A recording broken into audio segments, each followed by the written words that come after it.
आज बनवूया आपण टोंड्याची भाजी। त्याच्यासाठी अर्धा किलो टोंडे घेतले आहे, छान वॉश करून घेतले आहे, उभे कापून घेतलेले आहे। आता थोडं तेल टाकून त्याला फ्राय करायचं। छान लालसर रंग येईपर्यंत फ्राय करूया। करपतपणा निघून जातो। बघू शकता छान फ्राय झालेले आहे।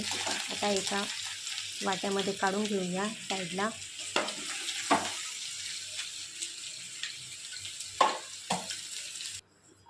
अशा प्रकारे आपण सगळे काढून घेतले। आता तेल टाकूया। तेल गरम झाल्यानंतर 1 चम्मच मोहरी छान तडतडली पाहिजे। साधारण कांदा घेतला आहे, 2 मिरची घेतली आहे, ते पण छान परतून घेऊया।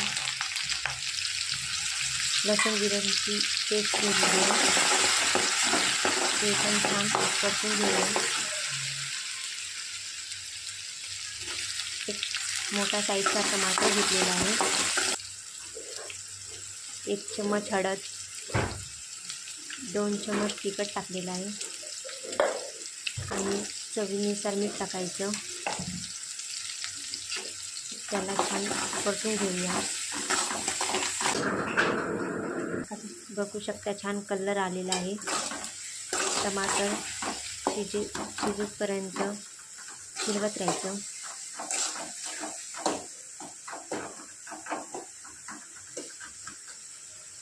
बघू शकता आता आपले टमाटर शिजलेले आहे। आता आपण टोंडे जे फ्राय केले होते ते टाकूया।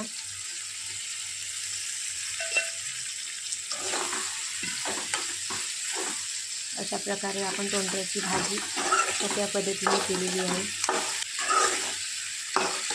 खायला खूप चविष्ट लागतात, तुम्ही पण ट्राय करा। एक वाफेवर शिजवून घेऊया। छान शिजल्यानंतर सांबार टाकून त्याला शिजवून घेऊया। आपली भाजी तयार आहे खाण्यासाठी। बघू शकता की छान रंग पण सुटला आहे। अशा प्रकारे आपण भाजी काढूया। बघू शकता छान भाजी व्यवस्थित झालेली आहे।